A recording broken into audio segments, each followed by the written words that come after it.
Thank you for tuning in to the Spot Burn Podcast, brought to you by Musky Fool. Join your hosts, Dan and Josh, as we ignite the hottest topics in fly fishing, answer your burning questions, and get fired up about our love for the great outdoors. Now let's get burning. We hope you enjoy the show. Welcome back, folks, to another episode of the Spot Burn Podcast. This is episode 40, part 2. If you caught part 1 back in episode 39, you know we had an incredible conversation with Paul Cunningham, a fisheries ecologist from the Wisconsin DNR, about the Brook Trout Reserves program and the future of brook trout in Wisconsin.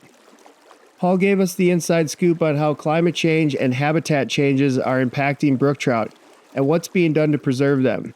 If you missed it, I highly recommend going back and listening to part 1 in episode 39. It's packed with valuable insights. Now, let's keep the momentum going and jump right into part 2, where Paul breaks down the latest strategies and how anglers can play a role in conservation. Some of this was probably made up and we were just yelling at each other on a Facebook group and neither one of us know. Let's ask an ecologist. Well, the other thing that I do want to openly admit and highlight this is our concept of brook trout habitat is changing.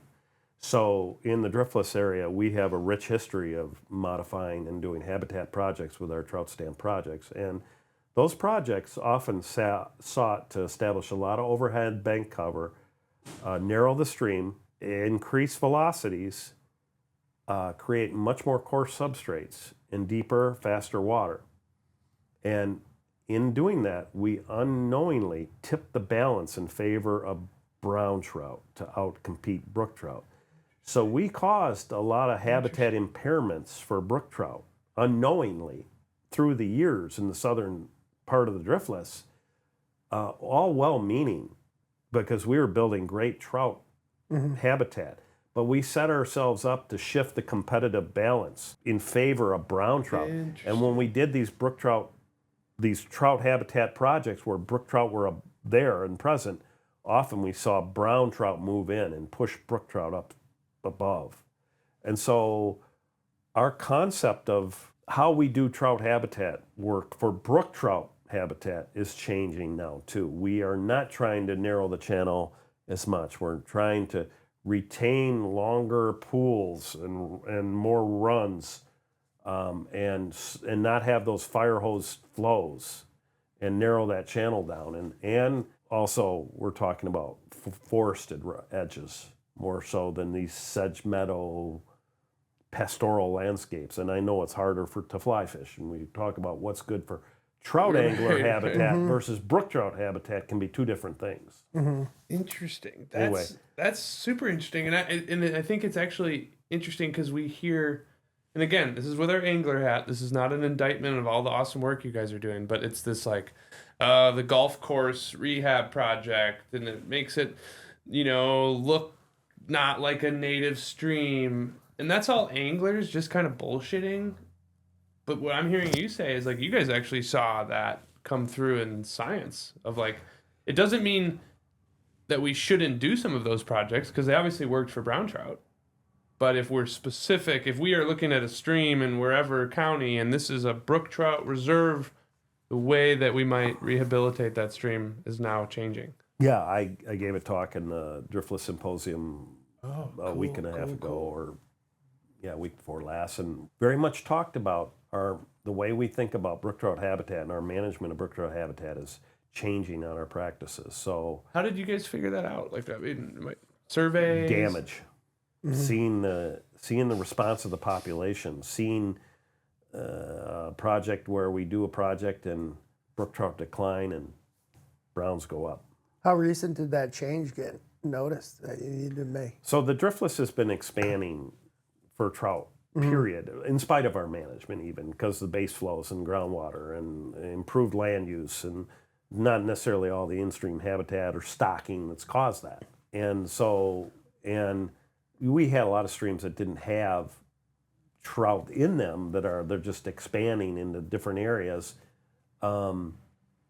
And some of these practices, that we have been doing for years now, there's a significant amount of evidence to suggest that the unintended effects of a lot of these habitat projects. And that's why you won't see a lot of brook trout reserves in the southern driftless. It's not necessarily because the thermal conditions aren't supportive, but we'll talk about how we selected these places and interspecific competition with non-native brown trout precludes some of what we can do. Interesting. Yeah. I'm learning a lot. I love it. Do you think there's something to, I think, and this comes from, we actually had this as a note, but now I'm really magnifying it, hearing you talk about this. This seems to be, what am I rambling? There's lots of examples where, we own a shop, we're anglers, we are not biologists, we are not ecologists, we are not fisheries managers, not even close. And there's always, it seems like this vibe of like, we should be in partnership more. And I hear this at Musky's Inc. meetings where there's always just like a little undercurrent of tension. I don't know why that is. I can guess, we can guess, and that's not even what I'm asking. But this seems like an area where the bridge is almost building itself between fisheries management and anglers, because I think we are starting to see like this need to reduce this obsession around brown trout, and Trout Unlimited is changing some of how they think about it. And that, I don't know, it might be influenced by what they're hearing from the DNR, but it's a cool overlap to say, like, because I think that's same with all these shops. Like, we could help. We play a role in removing this obsession around brown trout. And if you went to Musky Fool and Driftless Angler and Hayward and Bill, all these fly shops, and we were talking about brook trout, you're going to see the angler sentiment shift a little bit too. So I don't know if you think, I think I'm an idealist, Paul. So well, you can tell me. Though, when I look at like what influences the department too, is Trout Unlimited is a mature conservation organization, okay? We don't spend a lot of time arguing with these folks about stocking quotas or any of that stuff. Yes. Now, we might differ on the focus on just fly fishing that seems to attract a certain group, but they're trying to broaden that too. But they have the long view. They are very much a watershed perspective organization, and we generally are pulling on the rope together. We're not fighting about resource allocation issues or stocking or quotas. So musky anglers are the problem then. I think that makes sense. Yeah, well, musky anglers, I think they haven't found that pathway to focusing on the long game as much. And because of the expanded distribution of stocking, and we have a lot of stock-dependent recreationally managed fisheries, stocking is the game. You're not going to have the Hare Chain of Lakes with muskellunge unless we stock. That's not the case with trout. Mm-hmm. The habitat management give is good habitat, those fish will do fine. And so muskie that have been expanded beyond the range, the muskie anglers are dependent on that recreational investment of stock products in certain lakes. But you guide up north, there's a difference. But I think how you said it, it is, you're right. It's a mature organization, and not only it's big and it swings a big stick, but it's a matured philosophy. And just hearing you, I agree with you. Watershed approach. We don't talk about watersheds at Musky's Inc. meetings. We talk about how many fish are going in this week. Yeah, I get it. And I wish we did, though. I wish we did. Genesis to that. And with the TU it's like they're the Isaac Walton League of fishing conservation groups. They're well organized. They're mature. They're progressive in their thinking, and they now are turning to a more native species focus about our endemic species and their stocks. I think you still will find at a local level they'll be interested in managing the surrogate brown trout because it's doing fine and it creates recreational opportunities. Just like upland bird hunters appreciate pheasants. Now, pheasants aren't as abundant. They are more stock dependent than our brown trout, but the same can be said. There's a great pheasant hunting culture in the Dakotas. True. That's a naturalized species that people enjoy because the Sharpies aren't there. Right. In that abundance. But I think what I take from that, though, is as a board member at Musky's Inc., I'm with the Musky Club Alliance. We what you just described gives us something to aspire to. because just the way that you talked about it, and as soon as you started saying it, I was like, he's absolutely right. I see this. I see what he's saying about, like, you're pulling on the same rope, you're rowing in the same direction with Trout Unlimited, and I think that maturity, you've worked, and then there's trust.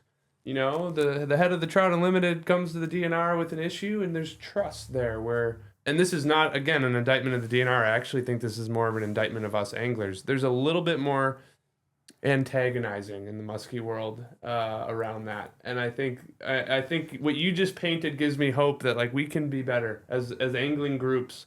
We can be better to get there. Back to the issue of the brown trout, brook trout debate here about it. I think I'm not to suggest that there won't be a place for brown trout in our management program. We're going to continue to manage them in certain areas, and yet we're going to try and carve out enough room to really focus on our native species, the brook trout, as well. And so we're going to continue to try and walk that line. And right now, stocking we've addressed. Right. And we're beginning to rethink all of our in-stream habitat work when we're dealing with brook trout systems. That's great. So, that's cool. That piece. We'll talk about riparian reforestation Yeah, as that's that gonna. key point too. That's key. Anyway, So I guess that was what we wanted to do, Paul. Before now, we're gonna, I think, let you talk about the Brook Trout Reserve program. But we wanted to establish the context, and we like to, like, what questions would we have? You know, we're not the smartest tools in the shed. I'm speaking for myself. So it's just kind of like, give me the basics, so that we're not gonna have this conversation with you with a lot of false assumptions and stuff like that. And that was really helpful. Like, and hopefully you felt that intentionality around, like, brook trout biology, brown trout versus brook habitat.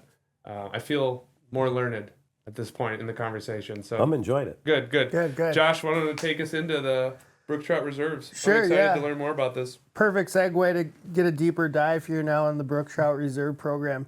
Let's start off with some of the origins and the goals here. Can you kind of explain how the Brook Trout Reserve program came to be? So when we started looking at the USGS staff, we were building a Great Lakes model to assess the implications of climate change on riverine fishes.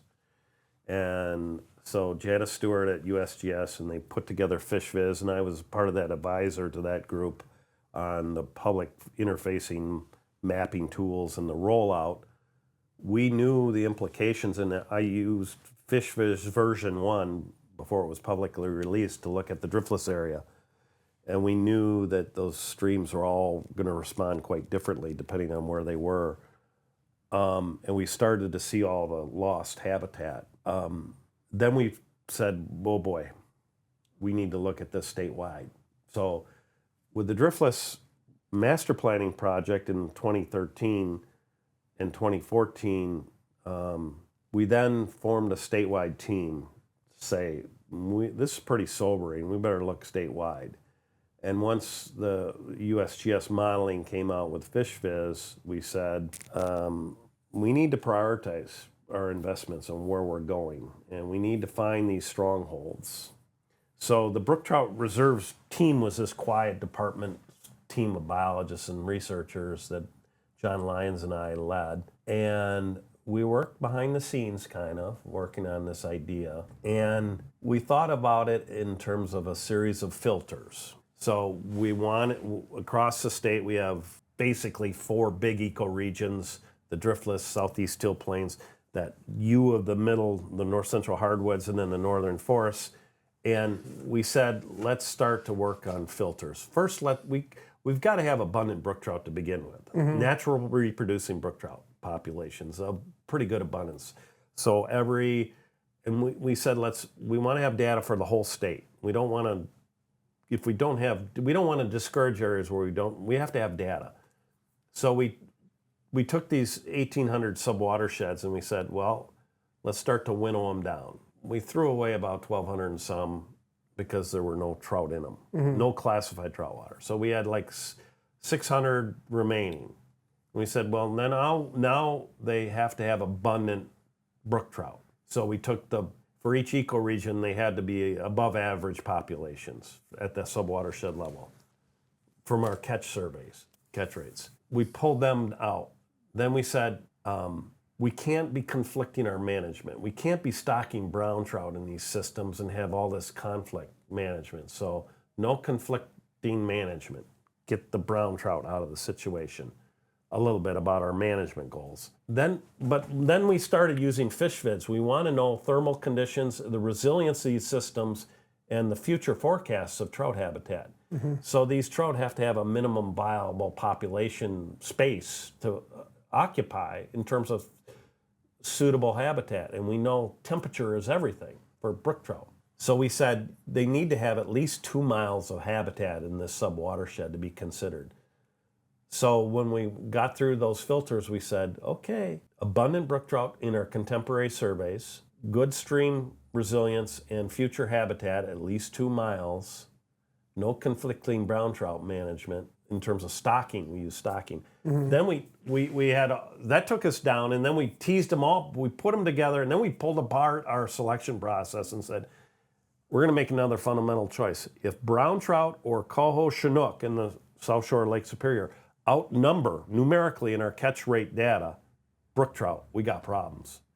So if browns outnumbered at the sub-watershed level brook trout, we discarded those as well.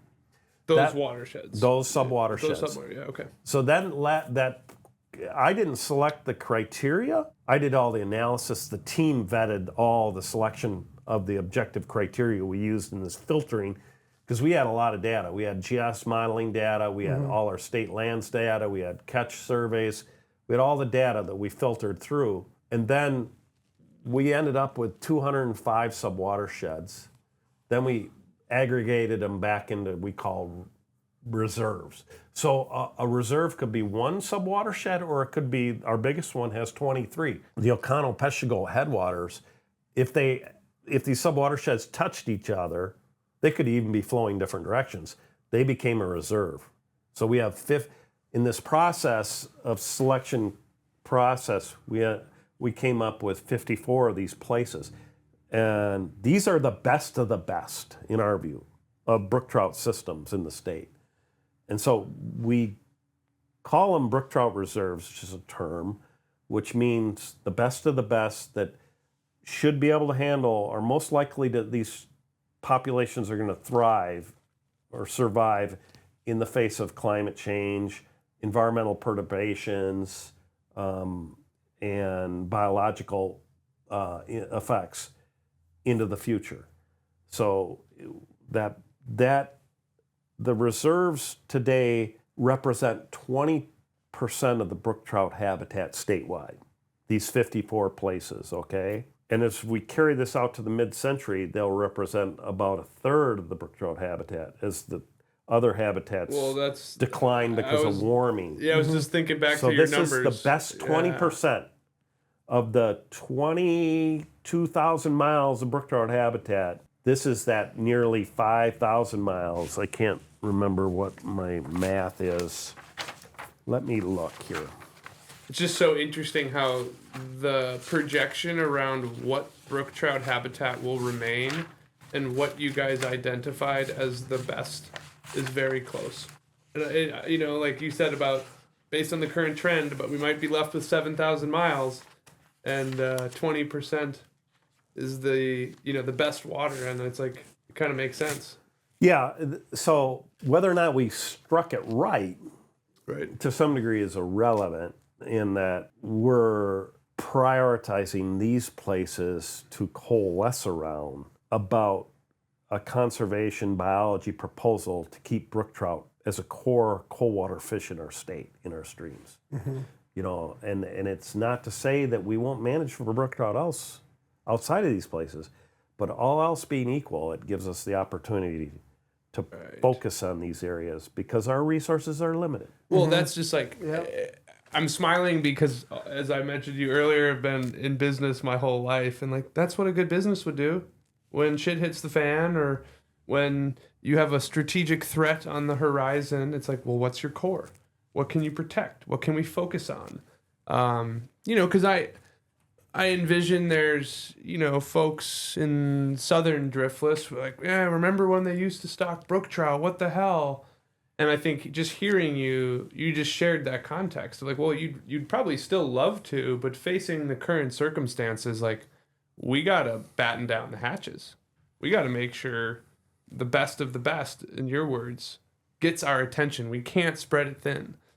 And I think that context is helpful because, like, yeah, and then I might be a little less grumpy when my favorite brook trout stream in the southern Driftless doesn't have as many brook trout anymore. It's like, well, I get it now. I get why the DNR is doing this, and I think that's very helpful. And I Right, think and most people would agree. and the health of our fishery is not related to stocking at all. Right. You know, we Right. can prop it up a little marginally in habitats that are not suited for the long-term survivorship of brook trout and do a few things, but it's not the folks that are out there fishing our inland stream trout. The quality of the experience is not driven by our stocking program to speak of.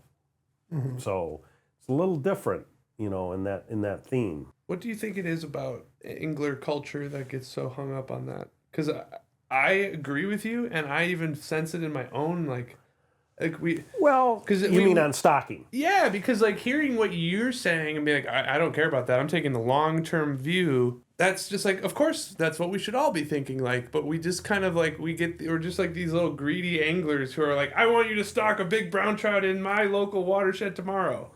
And I wonder why. I wonder how we switch that. Well, I think in part the department probably historically created this issue itself. I mean, we publish our stocking numbers. Here's where we stock it. And Or you stock it and then you take it away. Old researcher in Minnesota argued that hatcheries are icons to the failures of fisheries management. If we're having to throw propagated fishes into these systems, that signifies some shortcoming of the agency to really manage and keep our eye on the prize. I would say that, but inherently stocking is the kind of thing that it's quantifiable. You can see it, you can touch it, you can feel it. There are the fish, there they go. And in They 10 could be years, dead there 3 they are. weeks later Yeah, because of yeah. thermal stress, but it's something that's easily quantified.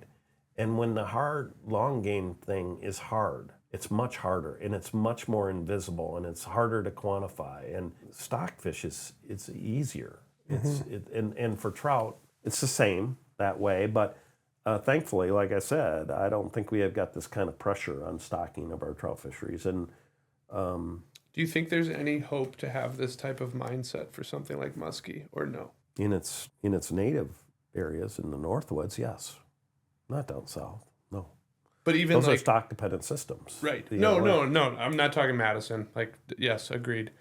We're not gonna try and manage that for natural reproduction. There never was. There never really should be. But because I think what you're hearing from us too, it's almost like I'm surprised because we live in this two world where like if you would go to a the trout world, I think has matured in this mentality. I think, Dan, you're off script enough that you better get our musky team leader in here for a podcast to answer those questions. I'll call Dan Ole. Good. Well, I'm buttering him up. I'm a little off out on a limb on some of those questions. So No, and I didn't mean to put you on the spot, but I'm just teasing saying, you.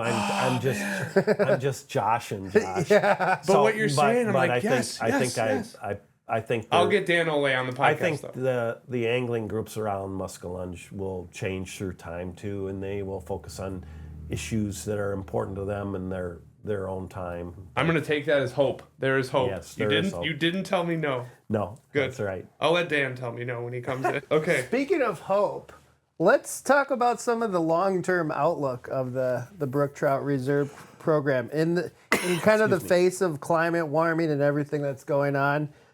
Is it truly worth investing these resources into these reserve programs, would you say? And what hope can you give us that this is going to be a successful program 30 years down the road? So look at it this way. We've got 205 subwatersheds among the 1,800 in the state, comprised of 54 reserves. These are the strongholds we're talking about.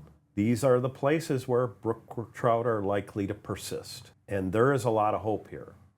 And think of it this way, too, in terms of future generations. So if we reforest some of these systems, we can offset forested brook trout streams will be 3 degrees cooler, okay?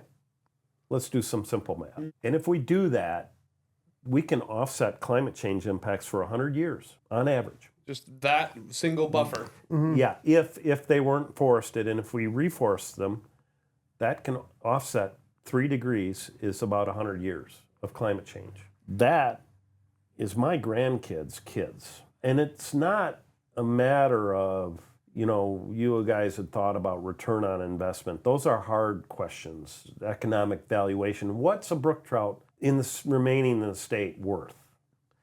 You can't put a dollar estimate on that. It's not an easy thing to do. These are the intangibles. These are things that, now I can take my grandkids, I have 3 grandkids, I can take them fishing. They will be able to take their children fishing the beautiful brook trout. And to succeed in these 54 places, we'll have healthier subwatersheds, healthier quality of life, and healthy fisheries. That's the hope in the long game of this proposal, is really that. And there are things we can do. Some of these systems will be secure without a lot of investments. We just don't need to screw them up. They're going to be in the Chequamegon-Nicolet National Forest and county forest properties, so they're under public ownership. We just need to steward them appropriately. They don't need a lot. We just don't need to screw them up. Other ones need investments, and they're naturally vulnerable. And there are a set of adaptation tools that we can deploy. And I think there is hope. And I express that hope in the future generations that could enjoy fishing our beautiful native stream trout, the brook trout, the brookie still. Absolutely. And that's what it's truly all about. And it makes me sad that our generation's children or your grandchildren's generation, they're facing a stark reality for the future if we don't do something and we don't start protecting it. So that's awesome. Yeah, but genuinely, I say this genuinely, that you gave me more hope than I had before this conversation. Absolutely. Just hearing you, this is the comment about 3 degrees and reforested. I think it felt a lot worse without the knowledge that we now have from you.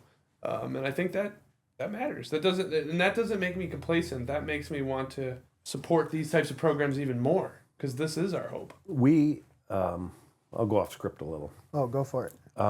When it comes to climate change, we put together, some of our staff, actually, we sent them out to deal with communicating climate science to the public. So some of our fishery staff have had training on this. I'm not one of them.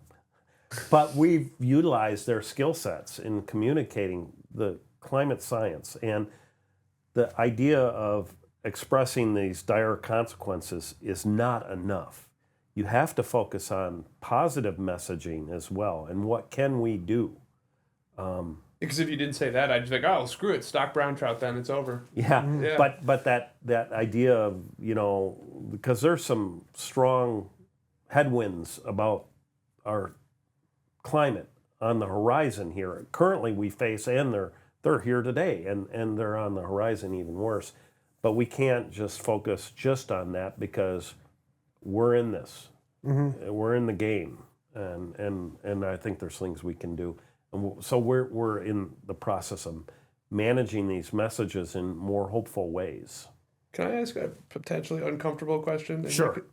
So you've been doing this long enough, and I mentioned it earlier, and I don't remember if it was even on the podcast, but you've seen the ebbs and flows of Republicans in charge, Democrats in charge. With a program this important, how do we make sure that 4, 5, 6, 7 years from now, a new secretary, a new governor, a new whatever just wipes it out?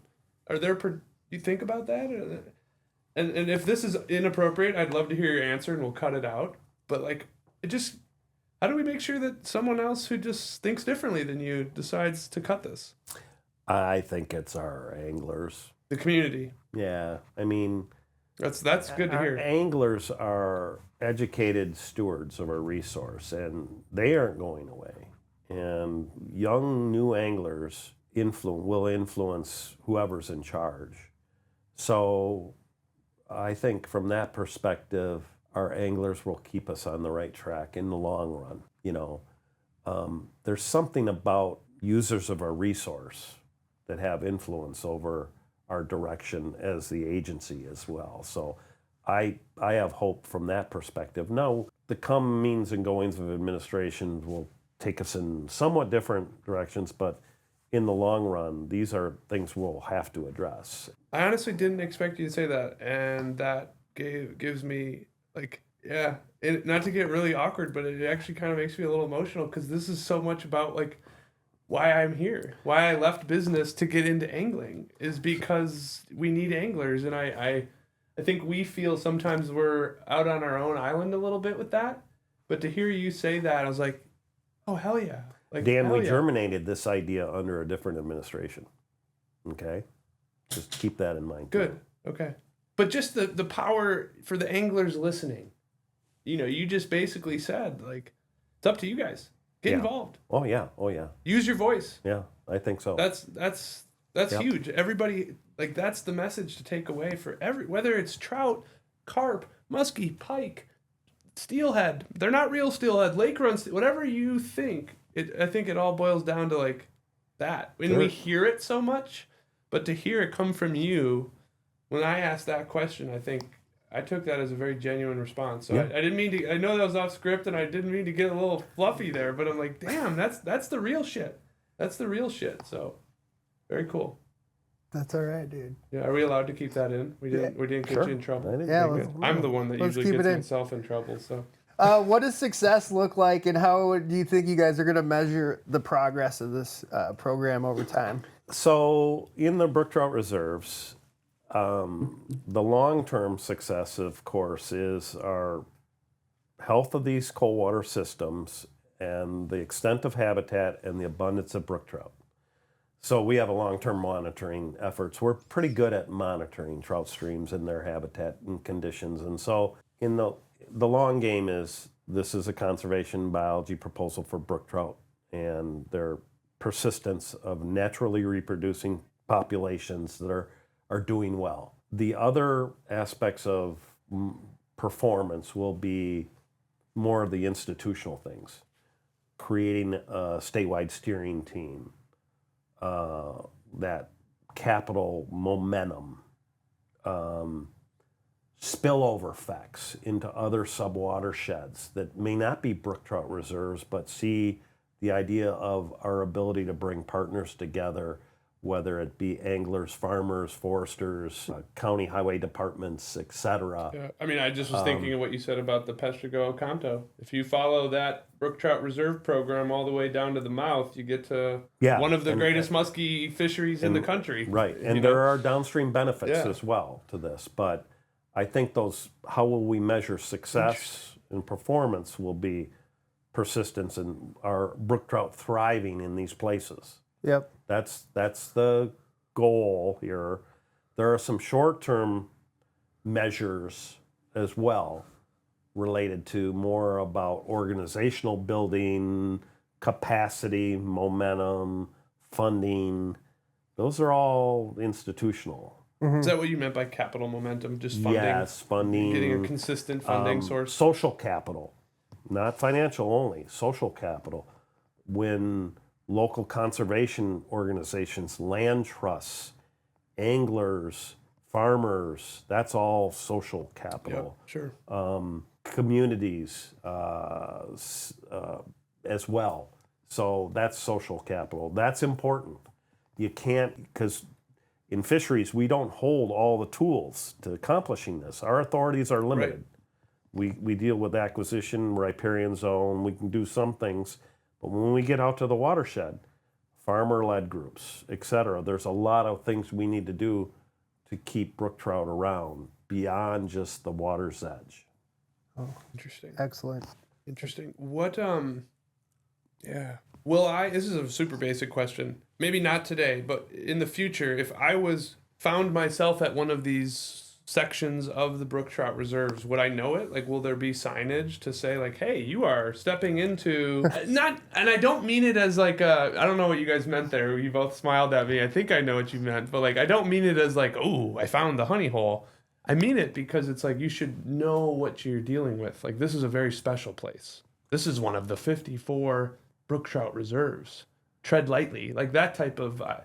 Yeah, I don't. I don't know if we've thought it through that far yet, Dan. I do know when we talked about the nomenclature that we didn't want to impart the idea that we would restrict angling or restrict keeping of fish. That's not the notion of a reserve here at all. We have mocked up, I chuckled because our I&E folks mocked up a sign, the Brook Trout Reserve, but it was all mocked up. It wasn't, we have no such placards on the landscape. You see a black earth fishery area, but you won't see a Brook Trout Reserve sign at a parking lot anywhere. I'm not sure where this will go related to visibility of,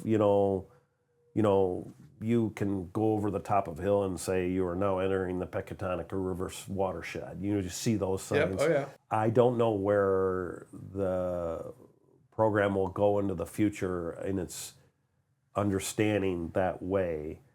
I think, one of the things that we have argued is you should go explore and enjoy these places. For sure. Okay. They are places of special beauty in their own right. Mm-hmm. So perhaps we'll get there.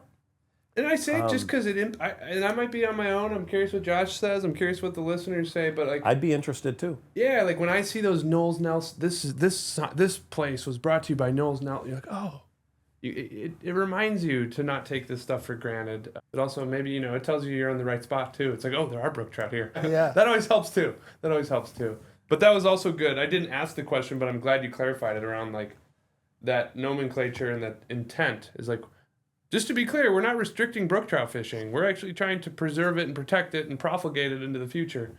Your brook trout your fishing isn't going away.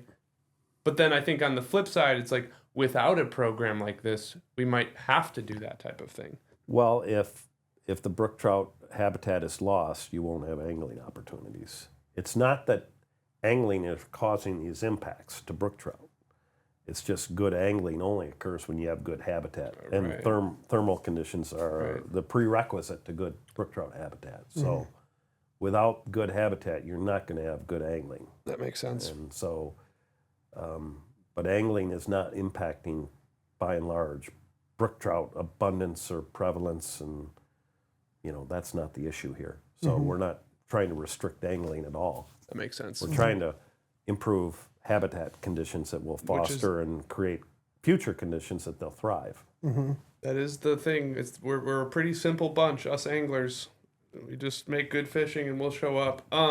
You might have mentioned this earlier. How's the community? How have people reacted to kind of you're initially getting this message out there, the Brook Trout Reserve program? And that can be an interagency thing or just the general, I imagine you said you were at a Trout Unlimited meeting recently or a Driftless symposium. Have you been pleased with the reaction? Left wanting? Yeah, I think we've enjoyed broad support among, our conservation organizations, our partner groups. I don't think it's, I would say we don't know where our average anglers are, our trout anglers are on the issue of the brook trout reserves yet. It's too early to know. We've only just begun, really, rolling this thing out. Now, we rolled out a new story map. We tried to put a lot of bling in it. Mm-hmm. I don't know if you saw it. We used video. It was our fisheries first story map that we've ever created. We put a lot of climate science messaging into it. So we've only just begun. But it's imperative now that we move quickly because there's a lot of lag response here. By the actions we take today, we may not see the benefits until 20 years from now. Mm-hmm. So the urgency of the issue argues we need to begin to move quick in the pace in spite of our fiscal limitations and resources. We need to move more quickly. Sure, that makes sense. But I think as I said, I think I'm excited to hear this message get broadened in the state of Wisconsin because I think it'll be one of those things where it's there's a lot of issues out there where they're 50-50 and everybody's split down the middle. And then you run into those issues where it just seems like 80-20, just a common sense. And this seems like it's got the potential to just be who's going to disagree with this? Yeah. There will might be some tension points. The reason I say it's imperative we move quickly is that, forests don't pop up overnight. No. Forest stand characteristics take a while to develop in the riparian zone. So there is going to be a lag here. And so from that perspective, we don't grow forests overnight, unfortunately. Where do you see this program going in like the next 5 to 10 years? And what would you say are like the biggest next steps for the program? Well, those short-term institutional advances. So partner organizations. So we think about it this way too. I've done a lot of analysis of threats to these different places. And did a cluster analysis trying to figure out, because they're broad. There's a lot of different places and a lot of them have different threats and opportunities around those threats. And so one of the near-term next 5 years, you said, Josh, would be for, in some of the higher profile reserves, that we coalesce around developing implementation plans, transactional things to really begin to address what we need to do in the short run to get things going, to secure the status of brook trout in these systems. It's one thing to name these places. The next effort after naming them is to get us together to develop implementation plans. That's sitting down with everyone at the table. Did we get these places right? Do we need to modify anything? It's not like we're going to change them manually, but we're going to say, did we get them right? Did we miss something? Did we include something we shouldn't have? But more importantly, sitting down with all our partners to say, now what are the actions we need to take? Okay, and we'll talk about those actions, what those adaptation strategies might be, because they differ from across the state, depending on where you're sit.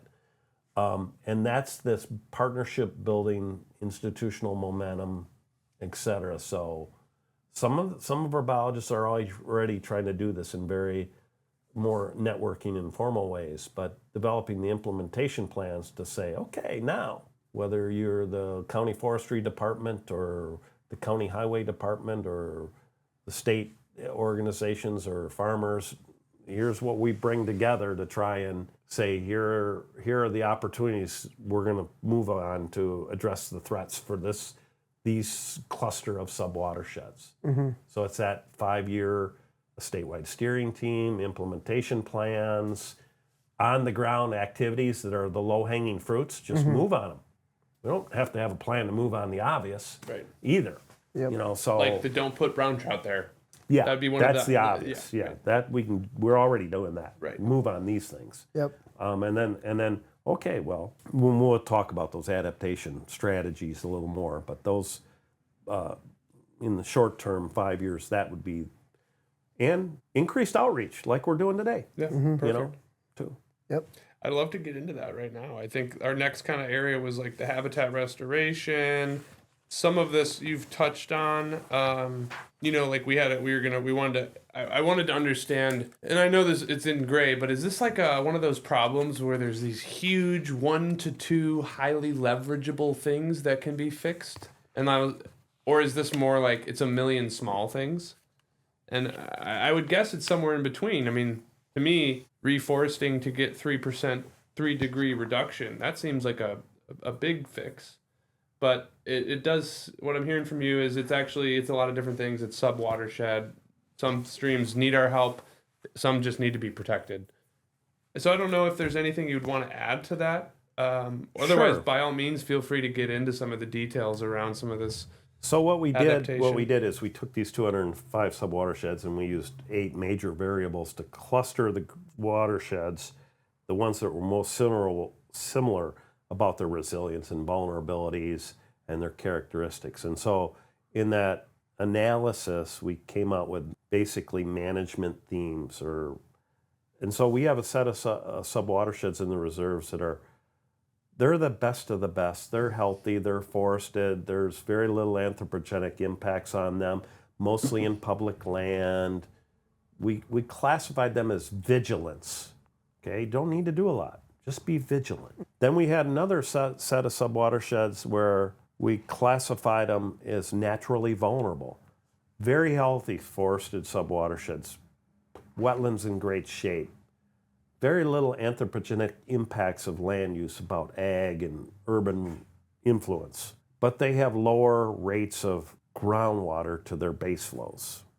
They're naturally vulnerable. they're already riparian areas that are healthy, forested. They're just naturally vulnerable. There, for example, the adaptation strategy is brook trout gotta move. They gotta find thermal refugia. These streams are gonna get warm. They gotta be able to slide down in the winter. They're gonna get cold in the winter, slide down. They gotta move up. They gotta move. So that is the Econo-Peshtigo headwater areas. That's our state's largest brook trout reserves, 23 subwatersheds.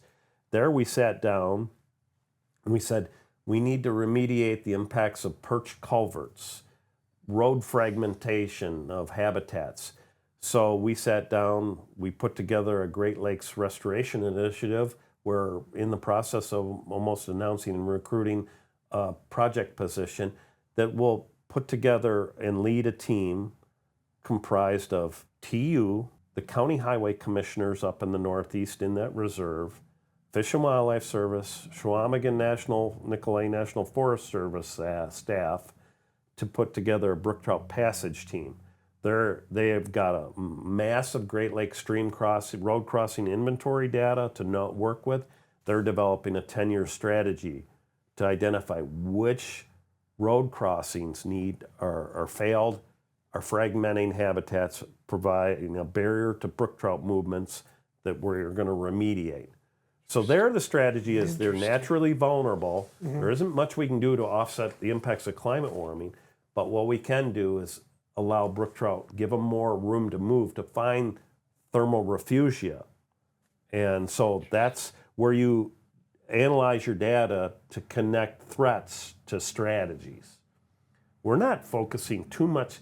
We'll deal with emerald ash borer up there and ash conversions, but we're focusing more on passage. That's different than some other areas. So that's an example. Other area would beavers play into that? I mean, this sounds like a stupid question, but like I feel... Can I phone a friend?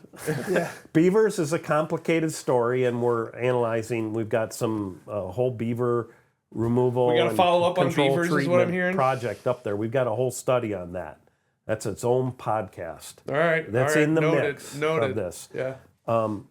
Whereas, like down in the Driftless, Sarah Strassman and TU Dare, they're doing some really cool new stuff. She just had a symposium workshop on riparian reforestation at the Driftless Symposium 2 weeks ago.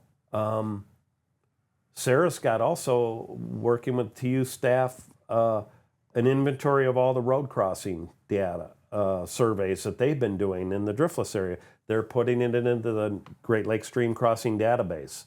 They've got a whole series of interns out. They're focusing on riparian reforestation and thinking new ways of managing for brook trout. And they're capturing a lot of momentum with the TU Dare group over there, and we support their efforts. And she's also prioritizing the reserves, where she's sending the road crossing surveys, where they're doing outreach on their projects. And so she's prioritizing brook trout reserves over other systems. So, another bright spot. Yeah, and like the coordination too. Yeah. So I've heard, as far as these adaptations, and obviously these aren't going to be all the same, but removing brown trout is one, or at least like kind of pausing the whole brown trout thing. I talked about the culverts and habitat fragmentation, about reforestation. Yep. Okay, so the others is dealing with brown trout. Yep. At the watershed level, we've got agricultural BMPs, row cropping, cover crops, rotational grazing, CRP, CREP. And those are examples. Those are all tools for adaptation strategies. Forestry management for water quality benefits. So how we manage and cut our timber, all of our forestry practices, restoring riparian wetlands, establishing floodplain connectivity in some of these trout waters so that you can enhance hyporheic groundwater flows. So anything we do to better impervious surfaces, to infiltrate runoff and rainfall into the groundwater that's expressed stream side as cold water flows, base flows, is important in the long run. we've been blessed with a lot of rain lately, but this is going to be more critical when we hit drier periods. right. So But it's that all the best management practices that infiltrate rain to express them in that karst topography as cold water, and that plays out in throughout many of the sub watersheds that have agricultural activities in them, managing CAFOs and where we put manure is an important I'm starting to element, get too. a really good picture, though, of how this does gain momentum simply because we were able to call out these 54 areas. Because now you have a CAFO coming in. Well, is it in one of these 54 areas? Or, you have some forestry. You can kind of use it to like refocus and reprotect and be like you had used the example of the lady who is kind of prioritizing. Or I'm not saying we're doing this, but there could be extra incentives for CRP land if it's in a brook trout reserve. And I'm just kind of seeing how it allows everybody to be like, no, these areas have to be protected because of what they are. And it's all of these things that we're talking about. And I know we're probably not all the way there yet. But Well, I would say this. The concept is we want to put everything on the table. right. But in reality, we haven't built regulatory programs around this, okay? So this is not a regulatory thing. This is sure. the idea is let's all pull on the rope together. And so we haven't come to the point that trout streams regulatorily are afforded more protection in general, whether it's WPDS permitting, thermal standards, Chapter 30 permitting of waterway projects. They are in general afforded. What this is about is identifying these places to highlight them and develop the partnerships. We haven't not yet explored the idea of using them as a regulatory designation program, yet. Sure.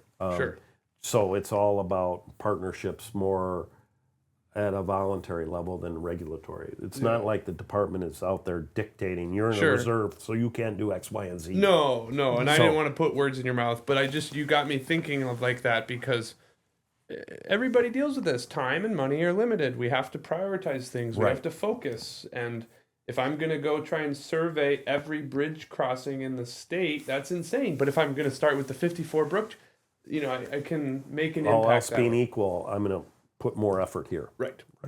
Cool. Love that. Let's talk about the stream bank protection program. I know we're kind of like going back, but that seems to be like the prescient, the people that put that together. I know you were a part of it. I'd love to hear your role in it and how that came to be. It seems like without that, we wouldn't even be having this conversation. I mean, that just seems to be like so much of back to what we said earlier. You said why trout fishing is so good right now. It's hard to not circle that one and underline it a little bit, at least from an angler's perspective. So that's the Stream Bank Protection Program came out in the late 80s as part of the bipartisan land acquisition program of the Knowles-Nelson Stewardship Program, which is up for reauthorization I believe as we speak. I believe yesterday was like the lobby day at the Capitol. So yes, I believe so. Yes, big plug for so that. Knowles-Nelson Stewardship Program in '89, one of the elements was the Stream Bank Protection Program, and the Stream Bank Protection Program sought to identify high priority streams in the non-point U that were threatened by agricultural or urban impacts. It's not for the Northwoods, it's for more of the 2/3 of the southern part of the state. And the idea is that rather than purchase all the land, we want to buy the rights to manage the vegetation and the in-stream habitat in these important ribbons along our streams. And it has a cold water focus to it. And secondarily, we want to provide access, public access for the nature-based outdoor activities except for hunting and trapping. So we don't buy hunting and trapping rights, but we buy access rights for angling, berry picking, snowshoeing, hiking, and all that in that important ribbon of the riparian corridor. And so these riparian corridors have benefits to fisheries, they have benefits to wildlife, they're connectivity patterns for migrations, they're just these corridors. The rights we buy are in perpetuity. So those are easements, they never expire. They're forever, okay? And anglers enjoy the benefits of the acquisition. The landowners still manage the land other than the vegetation in that riparian area. And the program has been immensely popular from that perspective. It's the start of reforestation. You have to have vegetation management rights or just a willing voluntary effort by landowners to plant trees. You know, this way the state is able to offset pay these landowners for these rights we're purchasing. So we buy these rights. We re-energized the program in 2014, the Stream Bank Protection Program. We went before the Natural Resources Board, sought some new authorities, expanded the program, and we've put forward a 100-mile goal to acquire 100 miles of stream bank, and I think we're right around 93 right now, miles acquired since 2014. So we're still active in that effort, and I lead fisheries side of the equation, and then we partner with our real estate program to handle all the deeds and the closings and all that. By the way, do you know Jim Lemke? He is a good colleague of mine, and he just retired. He did. My dad and him are good friends. So yes, yeah. Jimmers was our. I call him Jimmers. He's our section chief over our real estate program. Yep. My dad and him worked together back in the day, and they've golfed together. So yeah. Yeah, he's Jimmers. I've never heard that one. Yeah, we call him Jimmers, and yes, he's a dear colleague of mine. Cool. So, very cool. And he did all the real estate approvals of these transactions for the program. So our fisheries biologists do outreach. Our TU peeps help in that outreach. And we're focusing the Stream Bank Protection Program around some of the brook trout reserves as well. That's where we were kind of going with that, was like, yes, and I have on its own an amazing program, and then how is it being used as a tool to aid and abet brook trout reserves, and you kind of just answered it. Yeah, and I have our best example would be our fisheries biologist out of Baldwin in the northern Driftless, and we can talk about Casey Alali's work later or now. Yeah, go for it. By all means, go for it. Brown trout aren't as big of a problem in some of the northern part of the Driftless, and Casey is our fisheries biologist that has worked with the Clearwater chapter of TU and the Keoptawish chapter of TU, and she's gotten some broad sweeping support from those folks to deal up the brook trout reserves. And Casey spends a considerable amount of time doing outreach with the Stream Bank Protection Program, boots on the ground, working with landowners, securing offers. You know, we'll engage those landowners, get them to sign a simple application, and it's just a kind of like sign a letter of interest. It's non-binding. Right. Then we proceed to look at the setting and have that particular easement valued. She negotiates. They're voluntary. She negotiates with the landowner, and then she'll shoot them an offer and an option contract, and we'll go to closing. And she's one of our leading stellar stars on implementing the Stream Bank Protection Program in the northern Driftless right now, and her outreach is appreciated. I was going to say, I've met her at a couple TU meetings I'm part of the Clearwater chapter up there. St. Croix, Pierce, and Western Dunn is her focus area. Yep. So she handles all Western Dunn, west of the Red Cedar Valley. She's in that, when you're headed towards St. Paul, from Eau Claire, when you get into that really hilly stuff before you get up top on the Kinney. Oh, like the Knapp Hill and stuff? The Knapp Hills. Yep. That's brook trout country. Oh, yeah. And that's some of her focus, too. So she's up in that Wilson Creek and the Hay. You know, all that is some of our brook trout reserve country up there that she's been working on acquiring easements on. So, well, we've noticed because we love brook trout fishing up there. She's done a great job. She is a rock star. yes, spot burn. Be careful. Yeah, spot But burn. I mean, it's funny because as we're talking about, like, this is the paradox that we live in, is like this. we're not trying to gatekeep things and secrets, because we, like what you said earlier, the thing we all need is anglers to get involved and voice their opinions and become educated. And the way we see it is like we need more anglers. No, to do that. we do need to highlight these places if we're going to focus on them. Yes. There's no doubt about Yeah. that. I agree completely. Especially the ones that like need it. Yeah. You know, like with the Menominee, we have a friend who runs the fly shop in Green Bay, and that whole watershed was about to be, the rug was about to be pulled. And he did not want to, but he went and basically has blasted it across the country to be like, this is one of the greatest smallmouth bass fisheries in the world. And it was because, like, at some point you had to. So on that Casey Alali up in Baldwin, our environmental analysis and our cluster analysis showed that those streams will have some land use issues. Okay, they are very thermally quite resilient, though. There's a pretty good groundwater up there, and there's limited riparian areas that are publicly held in DNR managed or other public entities. So we've classified a lot of those systems as resilient, secure habitat. And so Different than what we were talking right, about. it's Yeah, not about, so the strategy is different depending on where you're at in the landscape. And the strategy is developed around the threats, the environmental and climatic and land use threats. And so up there, secure riparian habitat is a primary tool, which is different than the Northeast streams, where we're talking about culverts only, almost more big focus on enabling fish to move, Yeah, because we interesting. already own a lot of the riparian habitat. You get marginal returns. If you own 80% of the watershed in public land, the remaining 20 doesn't matter so much. So you get marginal returns for your investments. So the thematic analysis of the reserves drives our management strategies, and Casey's a shining example of where securing habitat, riparian habitat, and reforestation then is the next step.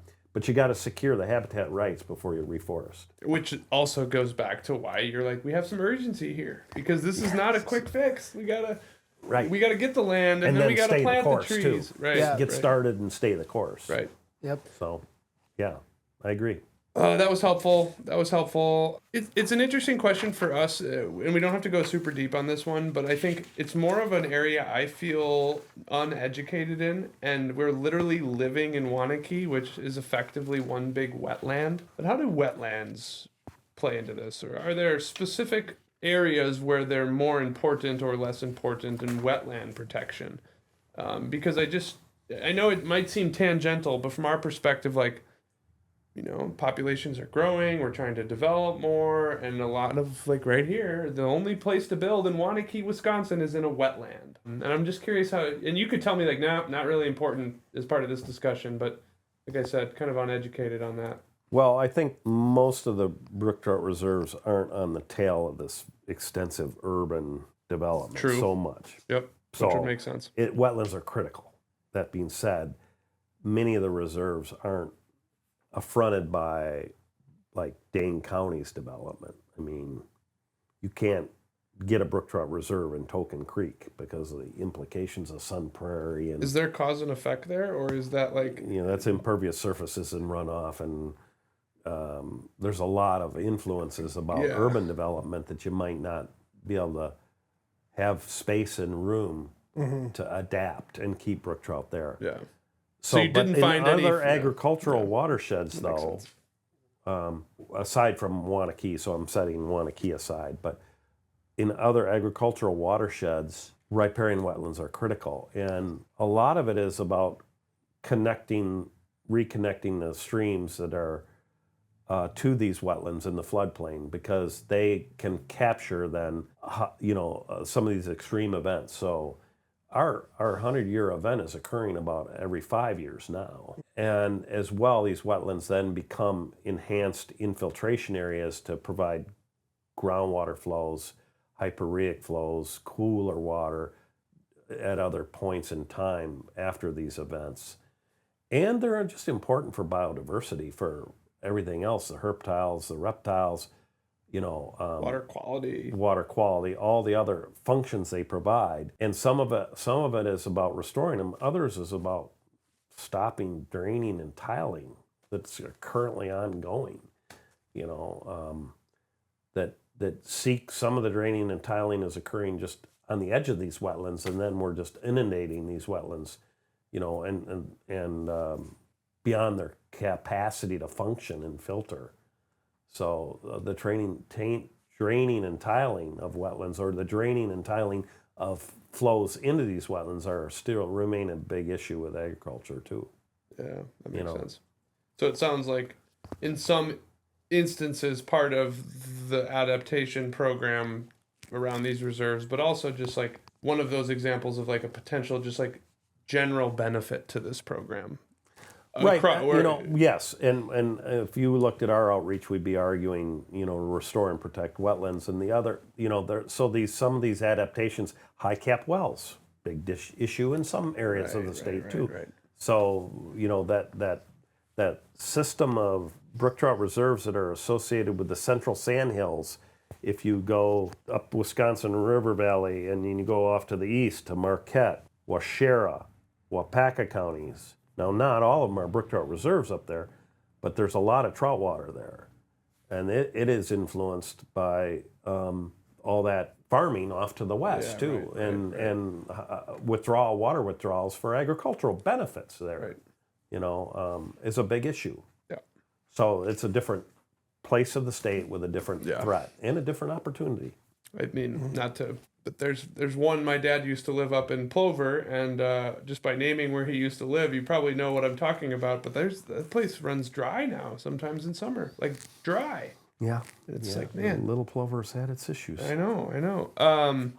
Think we hit that one. Do we? I guess I'd love to move into the kind of the bigger picture stuff, Josh, because I think we've painted a really good. We haven't painted any picture. Paul's painted a really good picture, and now it's like bigger picture. How can we get involved? As anglers. So I think just first and foremost, like put this in the context of the bigger picture of Wisconsin. All fish. We're here at Musky Fool. We like to smallmouth bass fish. We have carp anglers. We might go steelhead fishing this weekend.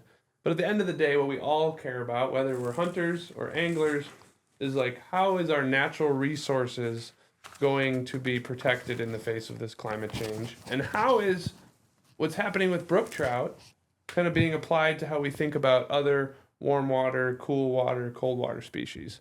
I know you had mentioned some of that earlier, and I'd love for you to just kind of talk about that. How do you guys view that? Well, a good resource is the Wisconsin Initiative on Global Climate Change Impacts. There's a fisheries working group, and we could put a point or two. That working group has been thinking about this, but in summary, we've got basically 3 thermal guilds. We've got cold water dependent fishes, cool water, and warm water. And with climate change, it's not all gloom and doom. There's winners and losers. And of course, our brook trout are on that end of really the losing species here. And so we are working extra hard to get some conservation proposals out just in the face of this climate change challenge in this warming climate, save enough space for them. Some safe operating space in 54 places. And then you've got the other side of the equation, which is our warm water species. Most of our centrarchids, largemouth bass, smallmouth bass, pumpkin seed, bluegill, black crappie, white crappie. Our poster child might be catfish. Channels and flatheads are going to do well. Their thermal conditions this new climate is very suitable for them, and they'll do well. And then we have our cool water species where among your piscivores, I'm thinking about walleye, northern pike, muskellunge, on the non-game white sucker. These are cool water fishes where the results are mixed. They'll do well in some environments, and then they'll do worse in others. So yeah, it's like some of their current habitat may get too warm, but then some of that trout habitat might become cool. Like, yeah, so it's a mixed bag for them, and then there's a lot of other things going on across our landscape that might influence those species as well. So the program has put together the initial step of trying to address the most severe situation related to adaptation for climate change with our native stream trout. With native lake trout, they're in lakes. There's only really 2 lakes, Black Oak and Lake Trout Lake, that we have native lake trout, outside of the Great Lakes. We have the similar issues with Cisco, a lake fish that's threatened really by the loss of cold water, oxygenated cold water in the lower reaches of the lake bed. The hypolimnatic temperatures are getting too warm and they're getting squeezed. And we're on the tails of beginning the efforts of thinking about how to solve that problem. So that makes sense. The bigger picture of Wisconsin's fisheries is there's winners, losers, and mixed. And on the brook trout, it's a little more eminent. But again, directs our focus. And I think why there's not a largemouth bass reserves program at the current time being is we're good. We got to protect the losers before it's too late. Okay, very cool. Let's move into regulations, angler ethics, and community involvement. And I think because we're going long, folks, we could probably talk for 2 more hours with Paul. I don't get the sense that he's going to slow down, which is great. We love it. We've gotten this packed full of info. But we want to be respectful of his time. We want to be respectful of your time. I think I'd love out of this section, Josh, how do we help? Go for it. How do we help? Well, as opposed to size limits and all that stuff. I think it's kind of like, what can we do? Because Paul's got me excited now. I want to help. Pick a spot and go fishing. Done. I can do that. Explore these areas. Get to know them a little. I think that's one. I mean, you guys travel. So for some anglers, they might be in their backyard and others might have to travel to them. Lowry Creek is your closest one in Iowa County. Unfortunately, there's not a lot of public land there, but, we're negotiating easements on Lowry Creek right as I speak. So explore them. Grab a map, go out. We've got an interactive mapping function on our story map, and so that's one. Consider joining a conservation club, a partnership, a watershed group. It doesn't have to be TU, it could be. Contact your local fisheries biologist to find out who the clubs are even, that you might want to participate in some efforts with. I just want to pause you there too, because our audience and us in general slants a little bit younger. And I think we feel it. Those fishing conservation organizations slant a little bit older. There are a lot of blue hair or no hair. Yeah, and I think, I can't count how many times you've made a positive comment about Trout Unlimited and how important they are in making this happen. And I think I'm hearing that, and I'm also wanting to make sure all the, let's just call it millennials and younger, go join those groups. They need some new blood. Yeah. They welcome the idea of new folks. Yeah. They know they've got an age structure problem, and they're trying to recruit younger folks to their group. I don't think it's by intent that they're trying to preclude youth at all. They're reaching out. I don't think they're. They're trying, and they would welcome some new blood to their organizations. And there's so much more going on under the cover than fundraisers and clean up the stream. Those are all good things, but you guys will listen to this episode. How many times has Paul mentioned, well, we wouldn't be able to do this without the support of Trout Unlimited, or Trout Unlimited was critical. And I think I'm taking that back as a note. So that was helpful. If you know these areas, if you can identify any road crossing problems with culverts, etc., notify your biologist. Some of our anglers might be landowners. Protect your wetlands. Don't develop them. Mm-hmm. They may be landowners. Some of our anglers or some of your listeners might have the opportunity to join in with forestry efforts to replanting, the riparian zone. We're working on some ideas about best management practices for reforestation. It's funny, not only are our trout streams changing, our forests are too. We're actually trying to figure out the species projections for what trees we should plant, because they're going to face a different climate than yesteryear's climate. So we're actually developing tree species projections on the riparian reforestation ideas. Sarah Strassman and the TU folks are doing it over in the Driftless. They, like I mentioned previously, that workshop that they just held. Being involved with, if you're a forest landowner, adopting some water quality practices if you do any timber cutting at all, and leaving that riparian zone intact and not getting heavy equipment down in there and modifying it. For agricultural landowners, it's a whole different scene. It's practices to infiltrate. I don't think your listeners, anglers, are probably going to be, many of them are going to be farmers. They may, but if they are, it's all about infiltrating, and healthy watershed practices are good farming practices as well. Healthy soils infiltrate rain. Yeah, it's just amazing how it's all connected. We've talked in previous episodes about blue-green algae and how certain years when there's a lot of rain and there's more fertilizer being used because it's running off, and we at that moment weren't even contemplating what you're talking about, but it's all connected. It's all related. Interesting. What other, other than, I think I loved your first comment there, Paul, which is just be an engaged angler. Get out there and explore. Because everybody always tells you to get involved in the club, which, again, I'm the one to tell people that too. I get involved in the club, but it's rare that somebody's engage with the resource. Yeah, the other side of it is by joining a local organization, often you then have a seat at the table in terms of legislative matters and in matters of policy. So, a lot of these organizations consider a land trust as well.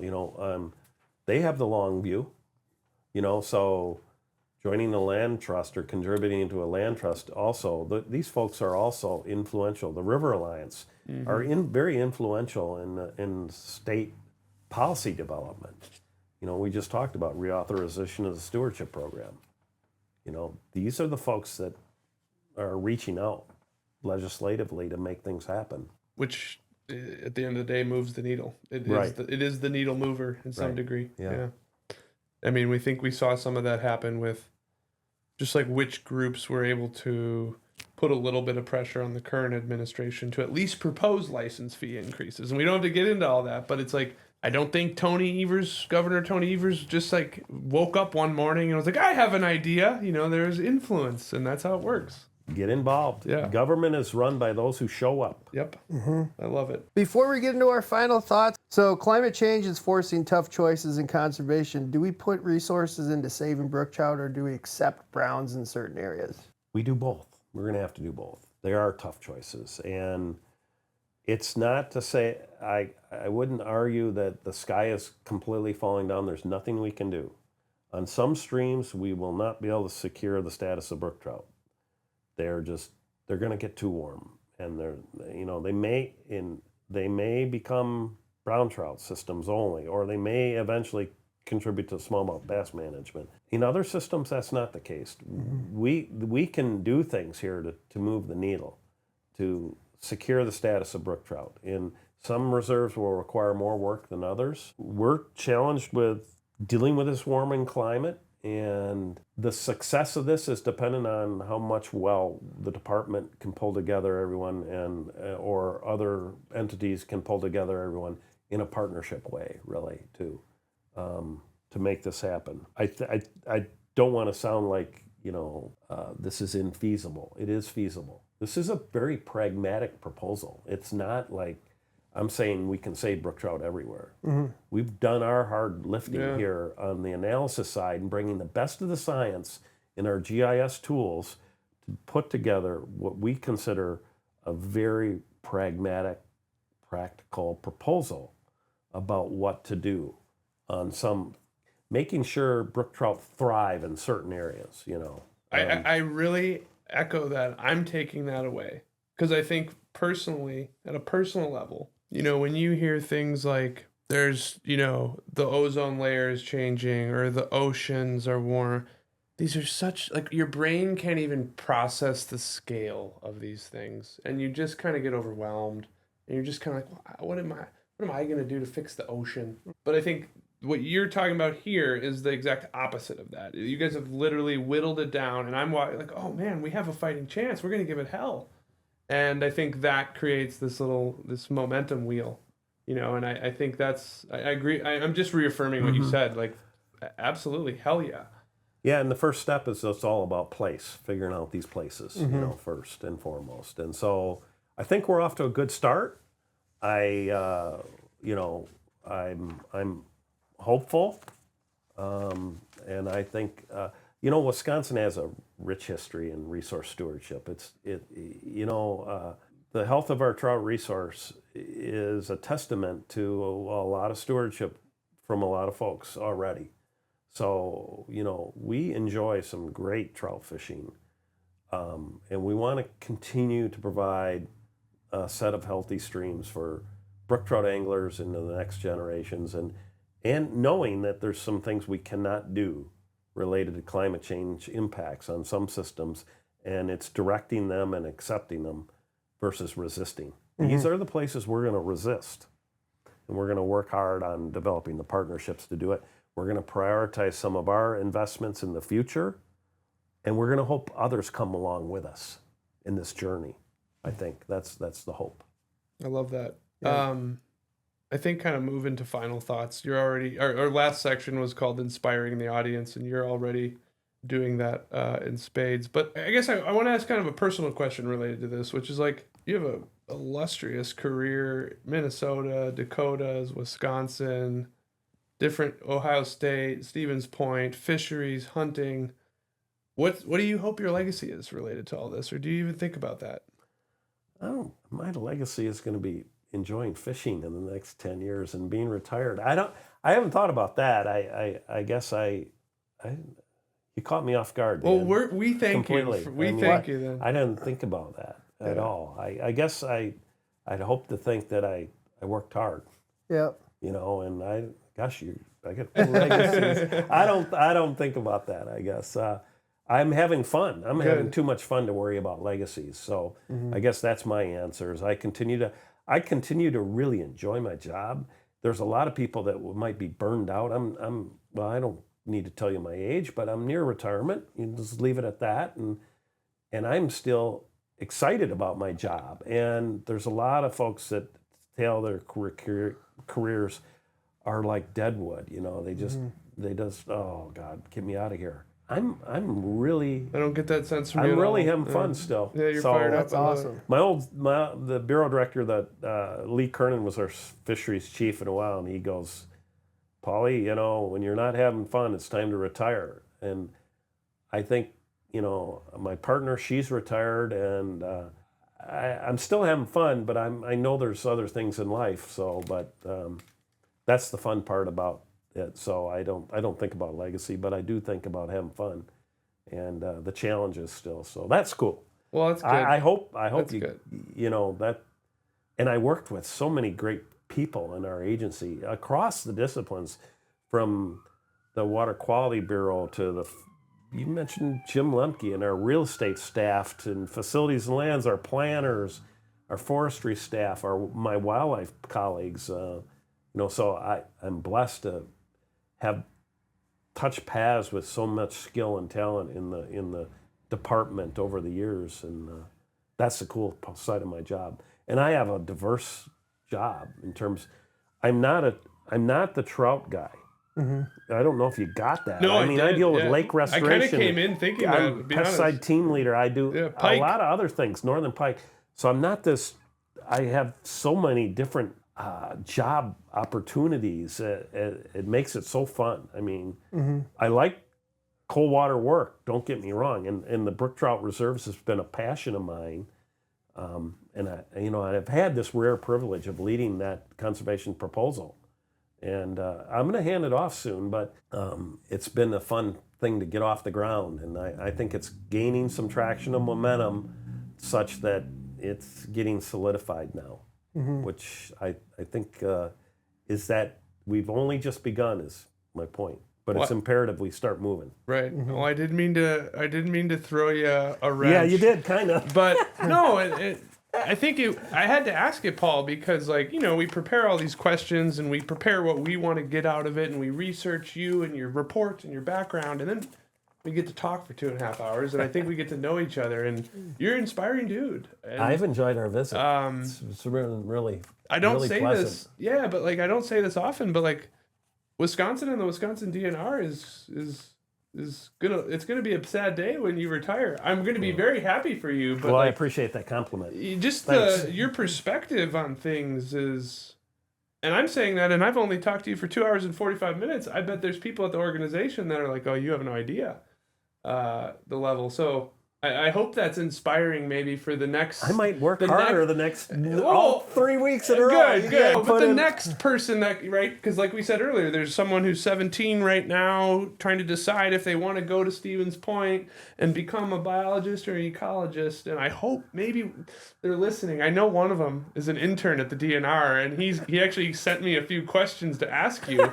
And I like this is the real shit. This is what gives us hope for the future, is that there's people like you in these agencies. Yeah, well, I'm not blowing smoke. I understand. And I like the straight up interview. It's a nice 2 hours spent with you guys. Good. And I really enjoyed it. And I thank you for putting together the podcast. And it's a method for us to have a conversation that's a little deeper than standard YouTube University TU talk. And so I really appreciate the opportunity, and it's a way in which, we want to expand our outreach. And I would just reiterate that back to you by saying, like, and I love Josh's thoughts on this, but, we talk about a lot of things on this podcast, how to fish, how to catch more fish.